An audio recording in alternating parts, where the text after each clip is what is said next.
To start in, Mr. President, on the Berbera port, the strategic nature sitting as a crossroads for the Middle East, East Africa, and the links to Asia.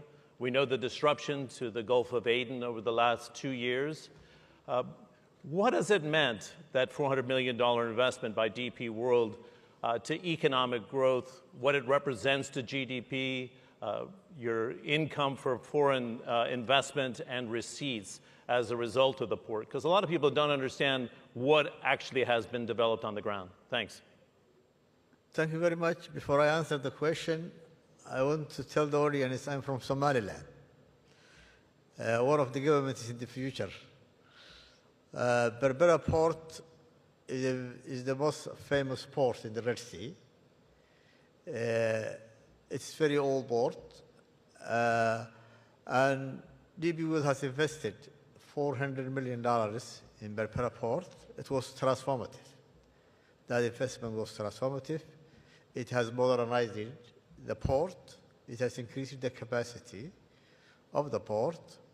And now it became a very important port that can give service to the to most of the African countries that have no port.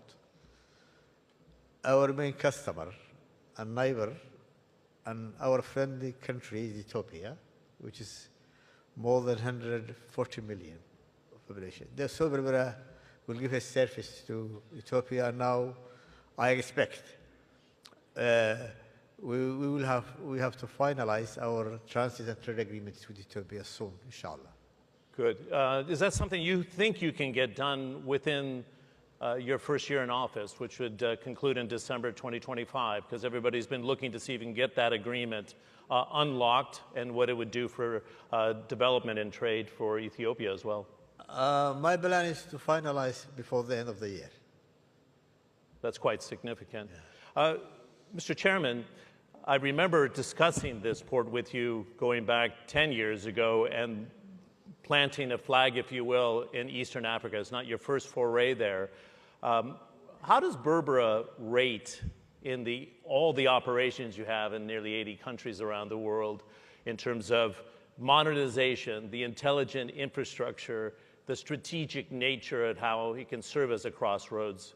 Because you can make comparisons to what you have in Latin America, Far East Asia, Europe, of course, and the United States. What's the modernization that's actually been undertaken? Thank you. First of all, I am happy to attend the government summit, and I'm honored with the president, whom in short notice came, and he told me I've been only a few days in the office, and we told him, well, I think it's a good audience, they need to listen to you as a new president. We did a study on Ethiopia. Ethiopia has a double-digit growth in their economy. It's a country of over 100 million people. And the study shows that Ethiopia needs at least 5 ports to cope with the growth that they're going to see in their country. And we selected Berbera for many reasons. First of all, it's an old port. It has been in existence before any ports, in fact, the Red Sea. Unfortunately, it was ignored, but we worked with the government and they encouraged us. We invested in it. Somaliland is not a small country. They have over 4 million people and a lot of businessmen and traders.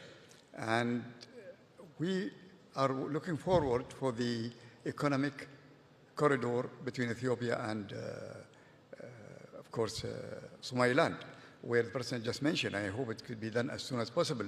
This agreement will facilitate trade between both countries. Somaliland is very close to the main distribution area in Ethiopia, which is Dir Dawa, which is a main logistic area. And so the relation between the countries are being very good, and many Somaliland people live in Ethiopia, and Ethiopia looks with positive attitude toward Somaliland. We definitely found an opportunity. We developed the port. Immediately, cargo started to come. We are able to handle any size of vessels in Berbera. There is another stage of expansion if needed. The government also, His Excellency the President, provided land for industries. We have already factories under construction, and there are more factories coming to that place. It has a unique situation whereby they're very close to Ethiopia. It has also a unique situation where they are on the maritime routes that connect India, Far East, all the way through the Suez Canal. So it's a very strategic location, but also for business, we have been very happy with the growth of the business. Good. I'd like to have the strategic input, Chairman, on why the UAE, I like to say UAE Inc., decided to go into Somaliland, because you were in there before anybody else was even thinking about it. So what was the strategic decision, the geopolitical, geoeconomic decision to say, you know what, we can make this work. This country's not recognized, and I want to talk to the president officially with global recognition for statehood. But you took a risk, and it's paying off dividends. But why? Let me tell you, when we invest in any country, we don't look at any political motive or strategic even. Strategy is not important for us. What's important for us is, can I develop a business?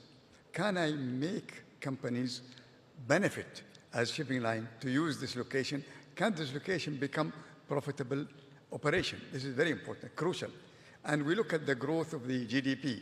If the GDP is growing, then that means the cargo will grow. So that is the reason why. Second, traditionally, business from Africa is very important for us. And for many, many centuries. In fact, when you look at Kenya, Tanzania, Somalia, and Ethiopia, they are main traders of Dubai for a long time. A lot of re-export goes to those countries. So it's natural that we set up there. And I tell you, when we set up, immediately companies from Dubai also and Abu Dhabi set up there to provide services. So it is part of us really encouraging and strengthening our trading relation with Africa. Great. Mr. President, I don't want to put you on the spot here because it's a very strategic time for Somaliland.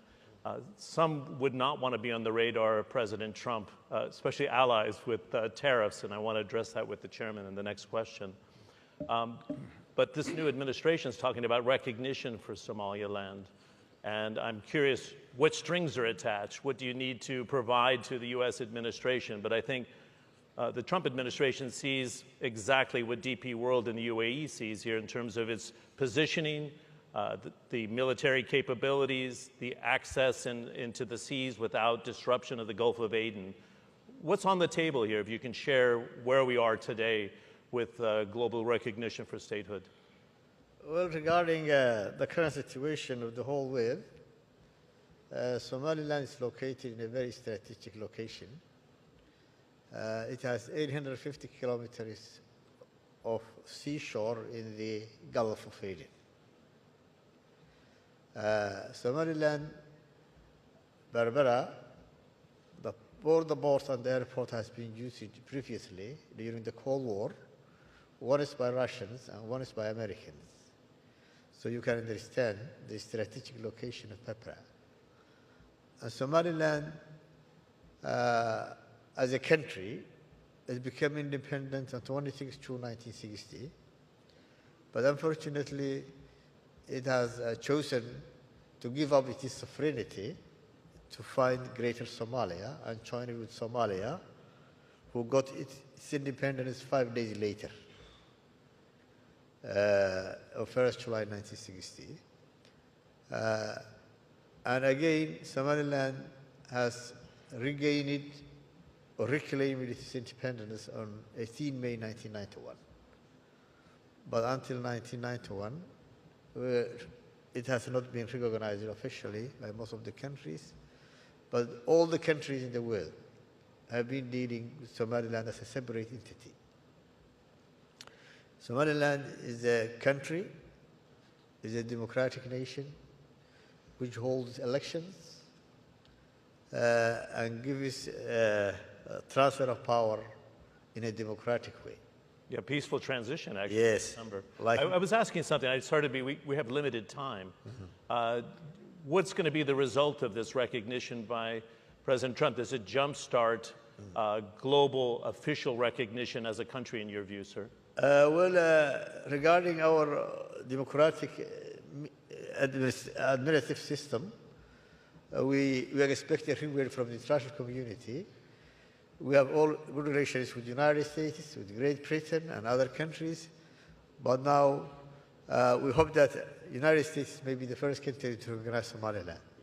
That would jumpstart the whole process, I would imagine, right? Yeah. Okay. Mr. Chairman, we sat 3 weeks ago in Davos for the DP World Global Trade Outlook 2025, and you said something very prescient at the time. You said these moves by President Trump on trade, even with allies like Canada and Mexico, Yes. the European Union, they're supposed to be close friends, but the tariffs have moved forward in a big way. But you said something then that he's desiring fair trade, not protectionist policies. Yes. I'm going to put you on the spot here. Do you still believe that? Is the case? I know even the UAE with its aluminium exports are quite concerned. Well, for Trump, he is looking for fair trade. Fair trade, not free trade. Fair trade, in his mind, and he said it many times, is if American market is open, then he expects other countries to open their market. China's market has to be open for American products. This is the crucial thing for him. Now, with Trump, I've been following him for a long time. It is not what he says. So when you listen to him, his announcement, look at what he does, not what he says. When he said, for example, about Canada, I'm going to put a tariff. And then deliberately he will threaten so that he can go back and negotiate a deal. He's a businessman. He wants to make a deal. He wants people to come to the table to discuss. So with the Canadian, he asked them to do something. They fulfilled it. With the Mexican, it's all held. It's not going to be applicable. I think even with China, there'll be threats of retaliatory tariffs, but eventually the goal from him is not to fight, is not to sit on the table and discuss. So sometimes he comes with a very tough announcement, but what he wants is the people who listen to it to come and sit on the table to negotiate. At the end of the day, he wants to negotiate a deal. Good. It's not going to be calamitous and push the U.S. into a recession, in your view? I don't know about recession, but I don't believe that he wants to stop trade. He wants fair treatment to American products. He wants things, when you talk about Panama, for example, he wants to come with a deal with the Panamanian. Basically, that gives him something to say, I want the agreement.